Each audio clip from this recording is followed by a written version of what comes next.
Pagpatuloy po natin yung ating pinag-uusapan. Ano yung ating pinag-uusapan about Missions Month ngayon?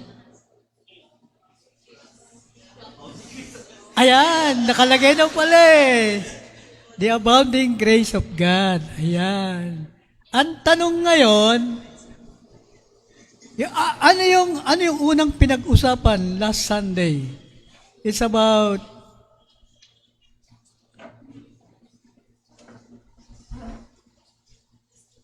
pag matagal kayo sumagot, matagal din tayo matatapos, di ba? Oh, so, ha? Ano yung pinag-uusapan natin? Salvation. Ayan. Nasave kami para to worship sinong God? The true living God. Kasi maraming Diyos, di ba? Maraming Diyos. Ngayon, doon sa ibinahagi namin sa inyong testimonial message, yung abounding grace ng God, simula, nung kami ay kanyang nasumpungan at iniligtas, papaano ninyo, o ano ang natatandaan ninyo, anong bahagi doon sa shinare namin sa inyo? Kahit kayo sa pwede kayo mag-type ng inyong naalala, marami tayo nagmo-monitor, pwede nilang banggitin yung inyong mga sagot. Yan. Kasali po kayo rito. Atin lahat ito. So, ano yung natatandaan ninyong bahagi na nandoon yung abounding grace of God sa kanyang pagliligtas sa amin upang makilala namin ang tunay at buhay na Diyos? Ano-ano?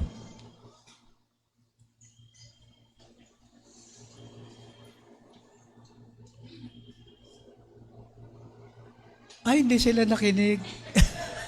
Last Sunday.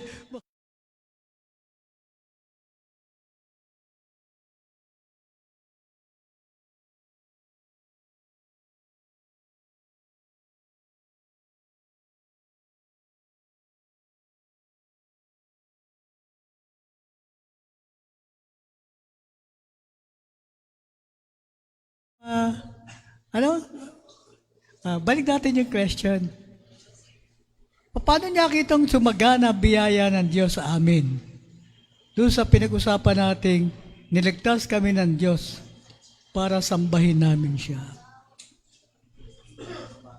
Ha? Pagbabago. Ano yung pagbabago? Nasaan yung abounding grace ng Diyos doon? Ha?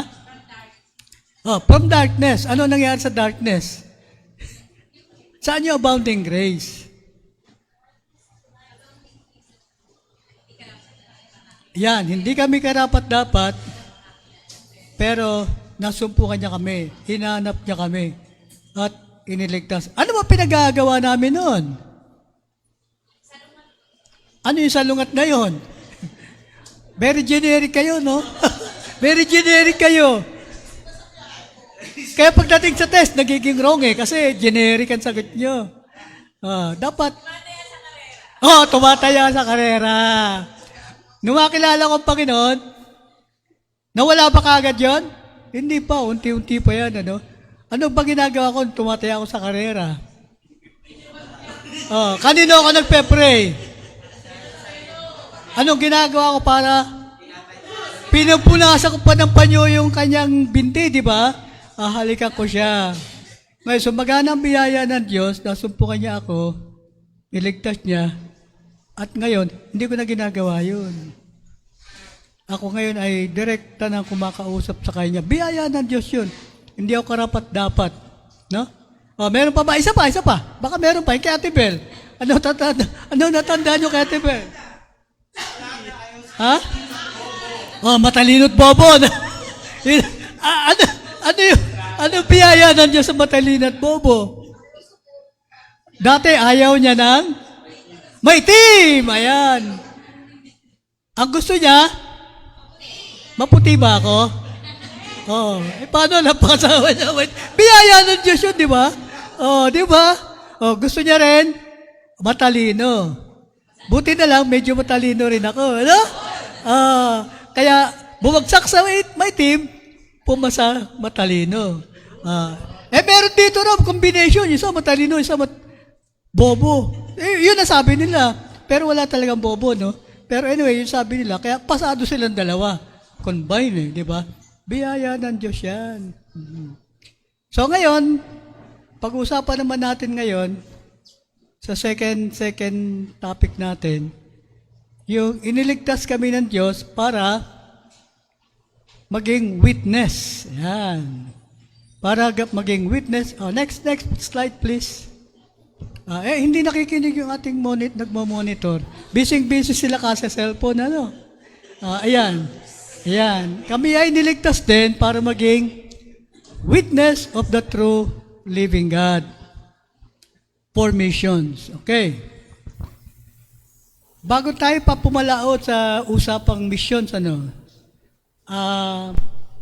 Ilang taon na ninyong naririnig itong salitang missions, ano? At ilang taon nang nakakarinig ng message about missions. At ilang taon na rin kayo, kahit kayo mga bata pa, na nagbabahagi na ng mensahe about missions. Sa palagay ninyo, ano yung kaibahan ng pagmimisyon noon? Ano yung mga category o how would you describe yung pagmimisyon noon? Ano yung mga qualifications na mga pinipili o tinatawag ng Diyos para gumawa ng missions? Anong qualifications o descriptions, categories o criteria? Pwede ba may magbigay sa inyo yung ngayon? Unahin natin yung ngayon. Paano ba mag-mission ngayon? Ano ang dapat qualifications o criteria o descriptions? Ito si Joseph, medyo pumasok to ng missions recently, no? Pwede kang magbigay. Ano ba yung qualification hinanap sa'yo? Dapat po, una dapat save sa tama yung way to salvation. At dapat save ka. Ngayon, na-save ka na. Ano yung sumunod na qualification o description o category, criteria ang hinahanap?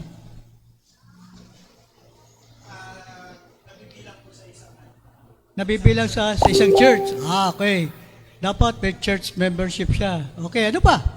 Pero pa iba nakakalala? Young men. Kayo, ano pa? Ano naalala nyo?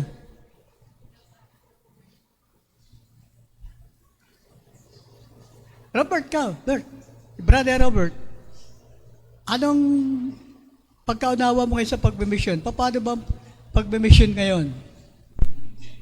Ha? Commitment. Commitment saan? Anong gawain ng Panginoon? Talagang generic. Talagang committed ka talaga. Committed, hindi committed, ano? Committed, hindi committed. Okay, ngayon, ang pagmimisyon, para mas maintindihan lang natin, ano, yung pagmimisyon ngayon, yung pananaw ng pagmimisyon ngayon at pagmimisyon noon. Malaki na ang pagbabago. Sabihin natin, kung magagamit natin yung term na evolution, the evolution of missions. Oo.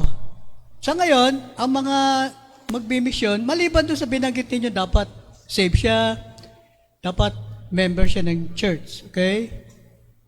Sa ngayon, ang pagmimisyon, kinikilala na o binibilang ng isang profession. Isang profession. Parang anak buhay na. Anak buhay na. Naniniwala ba kayo dyan? Nagiging profession na yan. Yung iba ginagawa iyan na isang stepping stone para makarating sila doon sa bansa o lugar na gusto nilang mapuntahan. Kaya ginagamit ang pagmimisyon. Okay.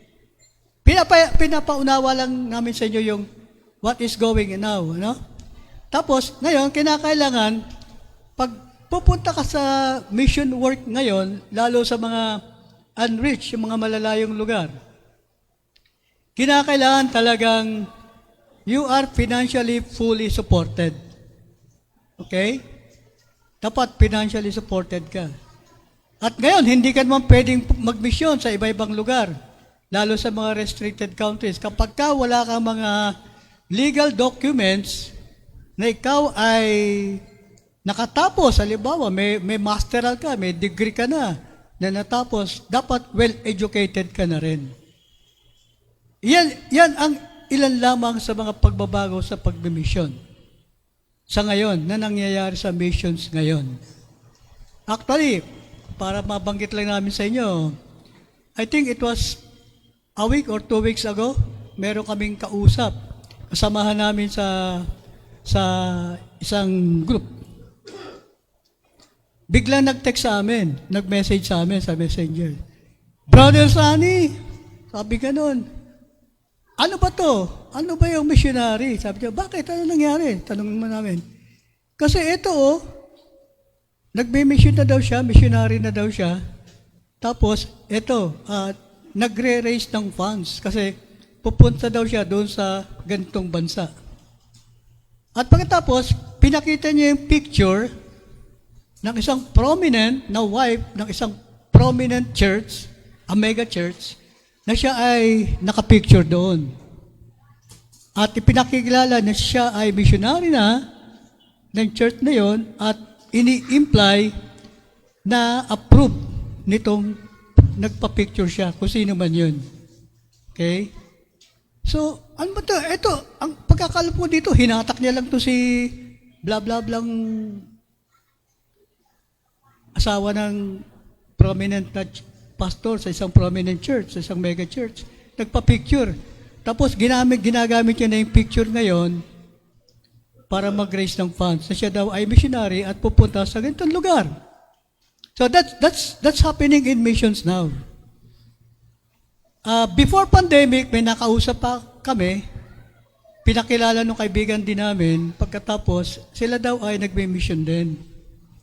Pero hindi natuloy, tapos bumalik, nagpapastor na lang ngayon. Pero yung isang kaibigan nila, nagpatuloy sa pagmimisyon. Noong nag-uusap na kami, actually, sumama pa yun sa Palawan para tumulong nga sa amin. I-educate ang mga tao doon. Ngayon, noong nandun na kami, nag-uusap-usap na kami, napag-usapan namin yung pagmimisyon. Isa sa binanggit, nung pastor na ito sa usapan namin, ang sabi niya, yung isa naming kasamang pastor, talagang hindi na bumalik dito sa Pilipinas, nagpatuloy na siya sa mission. Kasi, ang sabi raw, just to share with you kung ano sinabi niya, sabi niya, kasi may pera sa mission. Talagang ang iba, ginagamit talaga ang pagbimisyon for financial gain. Totoo yan. Although they are doing missions, pero isa yun sa ginagawa. Kaya ngayon, dumating yung time na ito mga kaibigan naman namin na mga matured din naman sila, sabi ngayon, kaya nga ngayon, nag-iingat na kami kung sinong aming susuportahan financially. Dapat sila yung proven, well-tested, at tinatawag na seasoned missionaries. Na alam nila yung character, alam nila yung pagkatao ng pagmimisyon. Kasi noon, ang mission, pag tinawag ka sa may missions, during our time, let me share with you, nung kami tinawag sa pagmimisyon, ang pagkaintindi, ang ine-emphasize sa amin, sa pagmimisyon, dapat you will have to live a sacrificial life. Sacrificial ang pagmimisyon. At ang ibig sabihin pa ng pagmimisyon noon, iiwanan mo ang lahat. It's just like what said, if you want to be my disciple, you must leave your parents, this, and that. Ano yung mga dapat mong iwanan during our time nung kami ay nag-challenge sa formations? Kung kami nag-aaral noon, di ba, nag-aaral ako, sabi sa inyo, nag-aaral ako noon, nasa college na ako noon, nag-aaral na ako noon. I have to give up my studies. Kung may job ka, you have to give up your job during that time ng pagmimisyon. You have to leave everything. Iwanan mo ang iyong mga mahal sa buhay. Ang church, kahit hindi ka pinapayagan ng church, you have to go for missions. May support ka o wala. Parang tipong suicidal pa nga yan kasi wala kang support, pero kung talagang tinawag ka ng Diyos for missions, you have to go. You have to go. And that happens to us. That happened to us. When we get to mission field, ang home church pa namin, ang sabi ng home church namin kasi ayaw kang payagan ng home church namin eh. Ayaw kami payagan na magmisyon. Ang ginawa pa ng church sa amin, alam nilang talagang desidido kaming mag-go out for missions sa field. Naghanda sila ng isang magandang piging. Naghanda ng piging yan. Talagang long table. Pero, aanim lang kami doon na mag-feast sa mga inihanda sa long table. Ang sasarap ng nasa lamesa. Oo. Tingnan namin, talagang, wow, eat all you can. Ha? Hindi pa uso eat all you can, pero to eat all you can na. Nag-pray na, nagpasalamat, simula na kaming kumain. Maya-maya, nagsimula na yung conversation. Mga foreigner ito, mga missionary ito. Missionary, tsaka yung pastor namin, pati mga wife nila, kasama. Okay. Nagsimula nang magtanong sa amin. Sabi gano'n, Sani, Annabelle, kayo ba talagang desididong magmisyon? Sabi na, opo, yun ang gustong pinagagawa ng Panginoon sa amin. Kami naman, alam namin na mas magagamit kayo dito sa church kasi ginagamit na kayo ng church dito eh. Alam niyo, sabi ganon, kung kayo ay mag-i-stay sa church, meron na kayong tinatawag na pastoral house, semi-furnished, at meron kayong monthly support o sweldo. Kung tawagin natin sweldo, you will have this monthly support. Wala na kayong poproblemahin. Nako. Pero pag tumuloy kayo, kahit 5 duling, sabi nga ng iba, no? Kahit 5 duling, di ka pa na kaya nakakita ng 5 duling, ano? Oh. Ewan ko bakit nagamit yung terminology nito, no? 5 duling, ano? Kahit 5 duling, wala kayong aasahan sa church. At sasabihan namin ang buong church, walang magsusupport sa inyo. At sa mayamang biyaya ng Diyos, sinabi namin sa pastor namin at sa missionaryong kausap namin, hindi na kami makakain. Nagpaalam na kami, sige po, pastor, sige po, so and so pangalan. Pasensya po talagang, we believe God is calling us, so we will go out for missions. In short, umalis kami for missions without support ng church. Kasi, naniniwala kami, ang daming salita ng Diyos na, pag tinatawag ka pala talaga ng salita ng Diyos, bawat basahin mo ang kanyang salita, doon lagi niya akong dinidirect. As I have sent my son Jesus, so send I you. Behold, the harvest is plenteous, but the laborers are few. Go ye into the world. Diba? And then, finally, sabi ka nun, and you shall be my witnesses. Pakiano nga yung Tagalog natin ng Acts 1:8. Yan. Isa sa talata na talagang malakas na nangusap sa amin ay, pero tatanggap kayo ng kapangyarihan. Pagbaba ng Holy Spirit sa inyo, magiging witness ko kayo sa Jerusalem, sa buong Judea, sa Samaria, at sa lahat ng lugar sa mundo. Hindi pa ako nakakapunta ng Jerusalem. Hindi pa ako nakakapunta ng Judea. Hindi ko rin nararating ang Samaria. Hindi ko pa natatravel ang buong mundo. Pero ano ibig sabihin yan? Ang ibig sabihin lang yan, magsisimula ka kung saan ka naroroon. That is Jerusalem. And then into your community, sa malalapit na lugar. And then,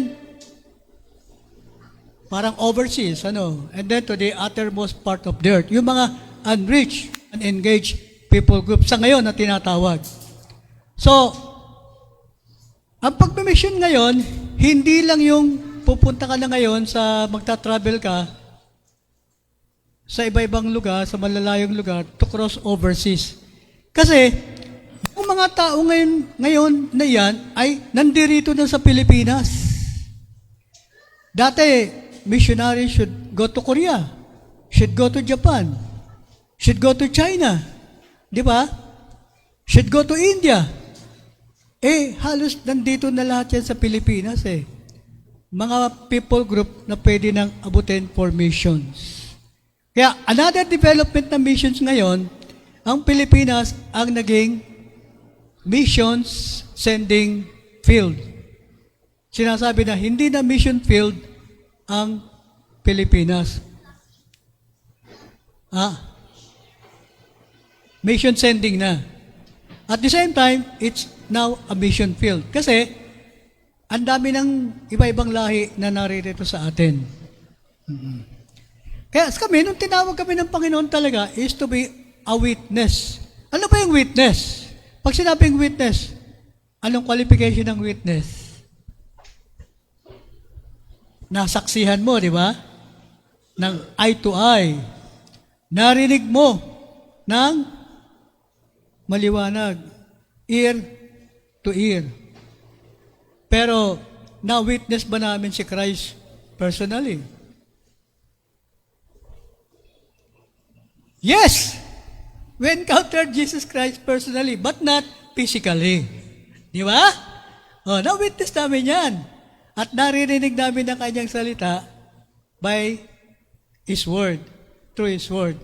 At yung katotohanan na siya ay patuloy na Diyos na buhay na nagliligtas at maraming tao ang nangangailangan marinig ang mensahe ng kaligtasan. And so we responded to that. Although it's sacrificial, iiwanan mo ang lahat, but then, merong mga hadlang, may challenges. Ang daming challenges Minsan yung sa church na yon, nasabi ka pinipigilan kami. Kasi, ang tawag niya nga sa amin, you are fools, you are crazy to live by faith and to go by faith. Pagkarinig namin yun, talagang, doon na nawala yung aming mataas na respect sa aming leaders in the church.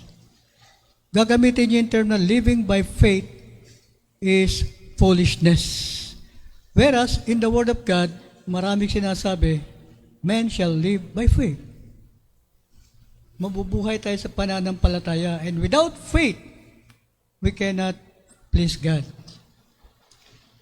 And so, ano pa iba-ibang challenges sa akin during that time? Well, nagsisikhay nga ako sa aking pag-aaral na makatapos with honors. Kung maaari sana, summa cum laude, no? Hindi summa kabilang buhay, kundi summa cum laude.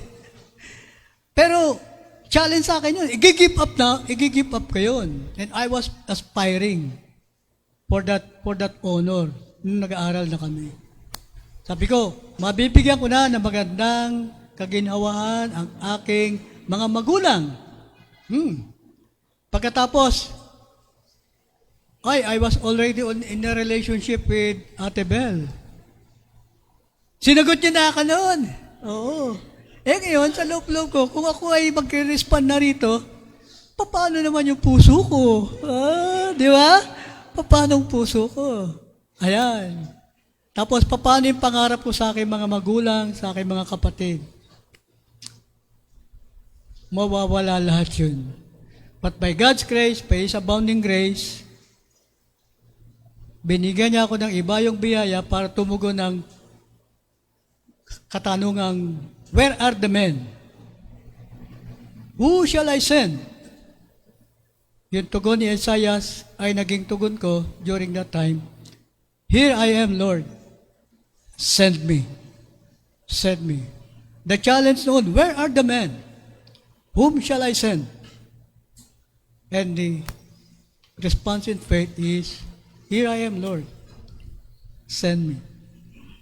Sa susunod, itutuloy ko, ikukwento yung nagsimula na kaming lumabas sa field. Si Ate Bel naman, tawagin si Ate Bel. Kwento siya.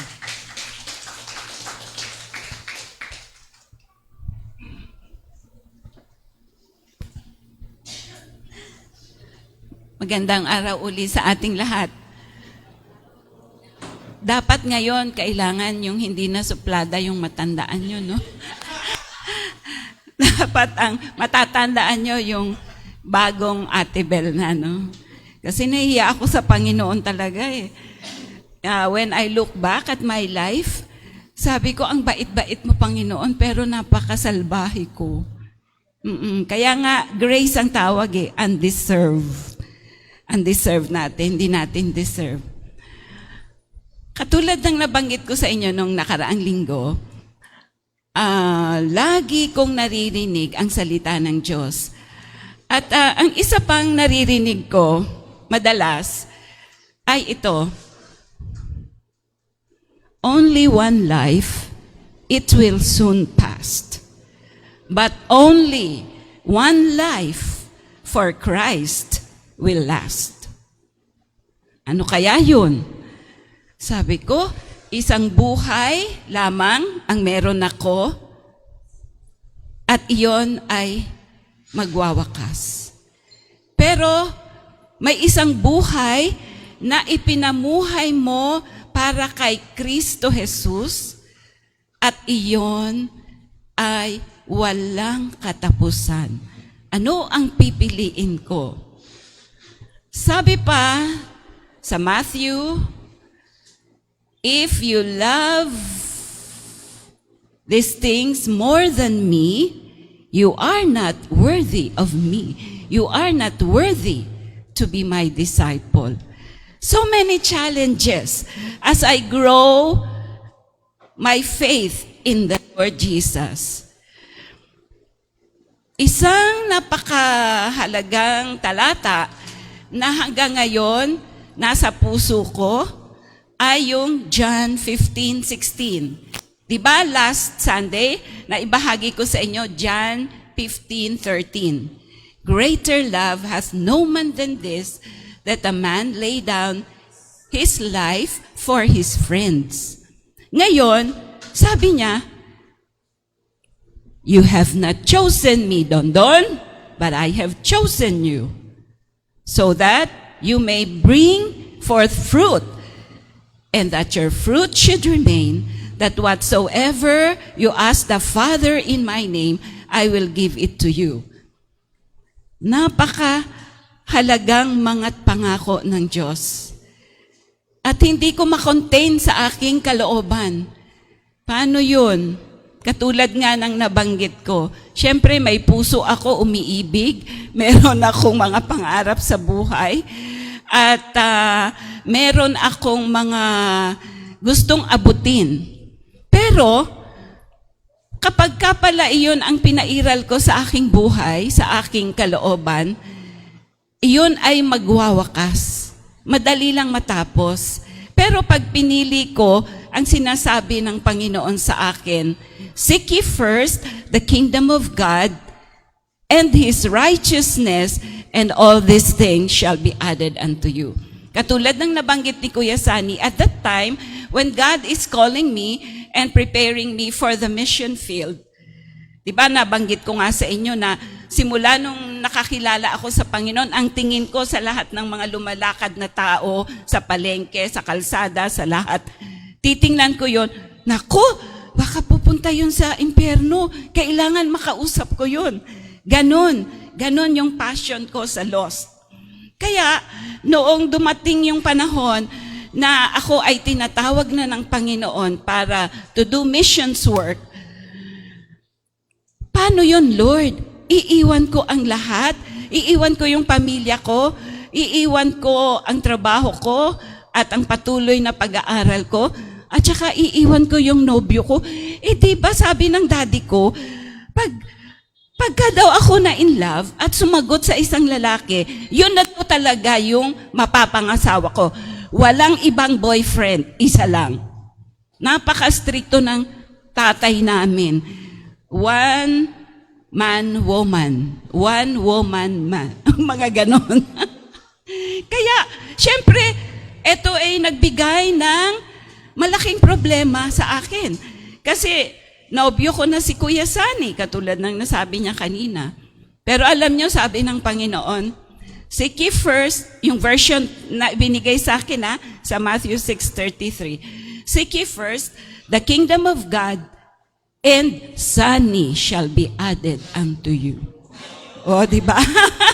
Grabe, no? Totoo, Lord? Oh, okay. Sige. At pagka tinatawag ka pala ng Panginoon, at yung kalooban mo, yung damdamin mo, yung kaisipan mo, punong-puno ng pagmamahal at biyaya niya, hindi mo nabibigyang halaga yung mga yun.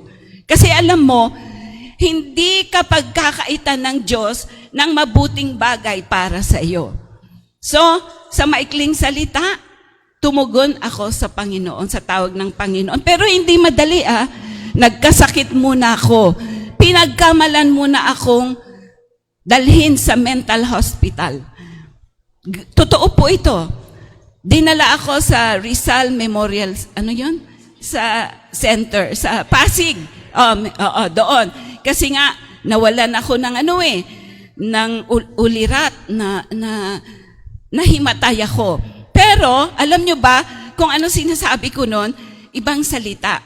Kasi nagtatrabaho na ako noon sa isang mission organization, sa office, at ang ginagawa ko ay e-encode ako ng translation ng Bible. Yon. At mine-memorize ko yung mga ini-encode ko. So, in other words, ibang salita ang lumalabas sa bibig ko kasi ibang salita meron sila. Ito yung salita ng bugkalot o yung mga headhunters. Yun ang ginamit ng Panginoon sa akin. So, habang ako ay walang malay pero nagsasalita, ang lumalabas sa aking bibig doon sa ospital ay yung mga salita ng mga bugkalot. At pagkatapos, kinakanta ko yung isang natutunan kong awit nila habang ako ay nagtatrabaho. Ganon katindi. Hindi ako pumili na magtrabaho sa isang corporate world outside. Ayoko. Gusto ko sa isang Kristiyanong trabaho din. Ayoko sa panlabas na trabaho sa mga opisina. Tapos, sabi po nung nagdala sa akin sa ospital, ay hindi po siya naloloka. Siya po ay mayroong special na calling galing sa Diyos na hindi niya po sinusunod. Pero iyan pong sinasabi niya, iyan po yung Biblia, mga talata sa Biblia na translation doon sa isang lingwahe ng isang tribo doon sa Nueva Vizcaya. Ganon. So, na-convince yung doktor, patuloy nila akong ginamot, hanggang nung lumabas na ako sa ospital, nagpagaling, sinuko ko na talaga, hindi na ako nagmatigas. Hindi ka pala talaga pwedeng magmatigas. Kung nagmamatigas-tigasan tayo sa Panginoon, kahit nasa ordinaryong buhay lang natin, hindi ka pala pwede. Kung talagang suko ang buhay mo sa Panginoon, ilalagay ka niya sa pressure cooker para lumambot ka at matuto kang sumunod sa Kanya para sa ikabubuti mo. So, ganun ang nangyari sa buhay ko. Sinunod ko ang Panginoon.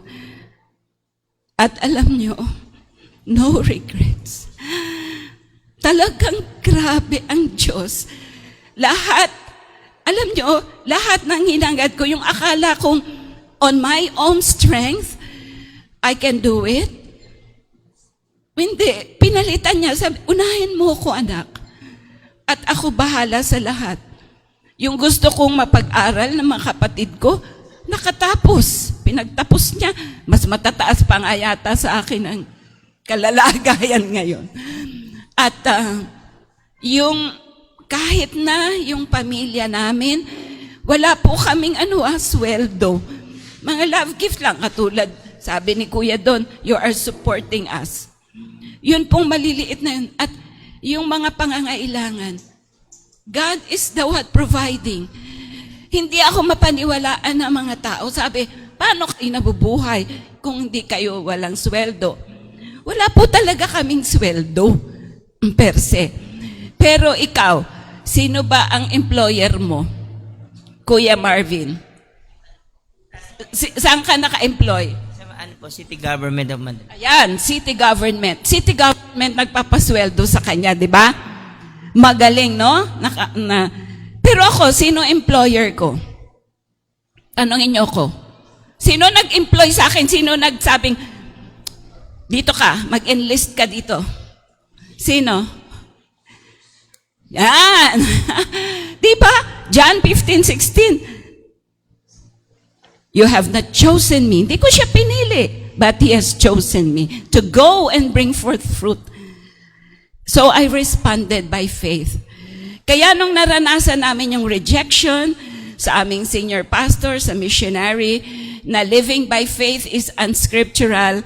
And pag pumunta kami sa field, kami ay kakain lang ng talbos kamote, magkakasakit kami ng anemia, leukemia, mamamatay kami kasi walang sustansya yung pagkain namin.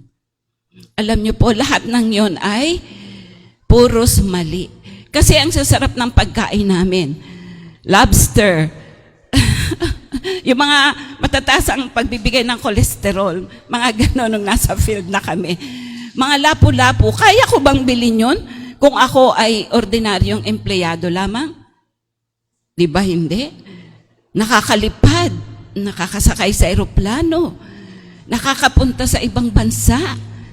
Kaya ko ba yun kung ako ay nanatiling isang empleyado? Hindi ko naman minamatay yung magiging sweldo ko. Pero, kumbaga sa ganun, hindi ko basta-basta masusustain o mailalagak doon yung aking mga gastusin.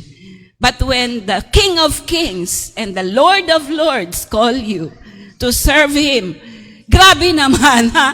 Si Presidente nga, kayang-kaya kanyang anuhin eh. Sabi nga ni Dandy, hab lang yung mga kung ano-ano dyan na napakatataas na kung ano lang nila yun, kapihan lang. Eh di lalo yung boss ko, ang galing-galing niya. Kaya, sobra po, wala pong regret sa puso ko na sumunod. Kundi sabi ko nga, Lord, kung may isa pa akong buhay, ibibigay ko pa sa iyo, Lord. Kasi you are more than worthy to be served because of what you did and what you are doing and what you will continue to do in my life. So, ang sabi po niya sa 1 Thessalonians 5:24, faithful is He who calls you. Siya na tumawag sa akin, sa amin, ay tapat. Tapat siya, hindi siya sinungaling, hindi siya politiko. Tapat. Pag sinabi niyang ibibigay ko itong pangangailangan mong ito, ibibigay niya. Faithful is He who calls you, who also will do it. Kaya, as you look at us now, we lived by faith. We did not raise support. Hindi kami nagsabi sa mga tao, bigyan nyo kaming ganito, gano'n. But God prepares the hearts of people and touch them para sila ay magkaloob dahil ang ginagawa namin, gawain ng Panginoon. At sa inyong tulong, panalangin, at encouragement, ito, magpo 47 years na po kami sa field. So, thank you, Lord. We bless your name. We praise you. Thank you. Yan, narinig nyo na ha. Mga karanasan at yung biyaya ng Diyos sa aming, simula nung kami ay niligtas at ngayon kami ay pinili, chosen chosen to be a witness to do missions for Him. So, ginamit ko yung word na chosen, ano? Chosen witness. Kasi talagang pinili naman. Na-realize namin talagang pinili kami ng Diyos. Kasi lahat ng nangyayari ay sa Kanyang biyaya. Alam niyo, di ba merong attributes of God at ang characters of God. Naintindihan po ba natin ang kaibahan ng character of God at attributes of God? Wala ninyo, anong kaibahan ng attributes of God at character of God? Ang attributes of God ay? Omniscient, omnipresent, omnipotent. Ang character, powerful, merciful.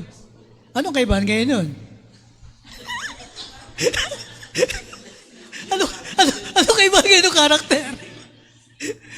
Ha? Parang ang daling makita, no?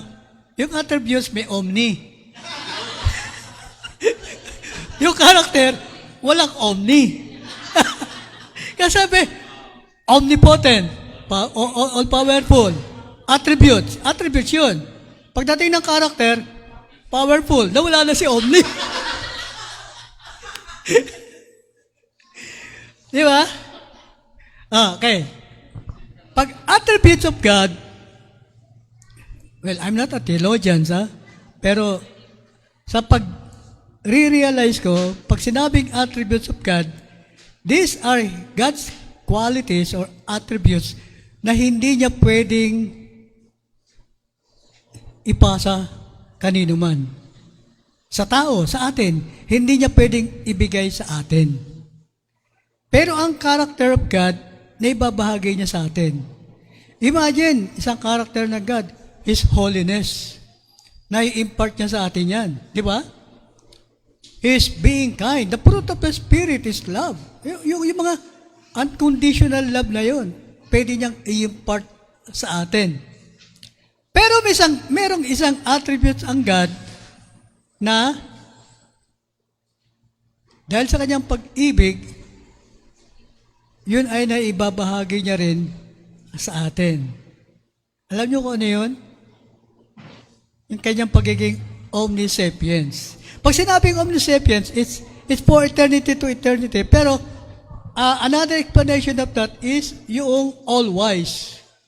All wisdom. All wisdom. Pag sinabing all wisdom, yung knowledge kasi ano yan yung knowledge, it requires intelligence. Parang kinakailangan may kalakip na intelligence. Pero pag sinabing wisdom from God, it at the same time includes yung integrity. Na kung paanong isasabuhay mo yung wisdom from God with integrity. Nang maayos at nang tama. Kaya nga kanina sa prayer ng ating tagapanguna, bigyan nyo ng wisdom. Si Kuya Sani. Di ba? There were times na i-impart ng Diyos sa atin yung wisdom na yon para may appropriate natin yung action natin, yung application natin ng mga truths natin natututunan. And so this is the God we serve. This is the God we knew. This is the God who called us. And with all His attributes and characters, His grace abound in us. Kasi kung hindi sa Kanya, sinong pipiliin namin? Yung humayo kami ng, kumbaga, sumusuntok sa hangin? O yung nasa opisina kami na may inaasang sasahurin every quincenas, every katapusan ng buwan? That's a challenge, di ba? That's a challenge for us. Anong pipiliin namin? Yung makatapos kami ng pag-aaral? O tumigil kami at maging tawagin kaming fools for Christ? Pero still, ano nangyari doon sa pag-aaral namin? ano nangyari sa aming family, ano nangyari doon sa challenge na living by faith is unscriptural or foolishness. Next week, yun po ang aming pag-uusapan, i-share siya sa inyo. How God's grace abound nung kami ay nasa field na. Okay? Thank you very much. God bless you all.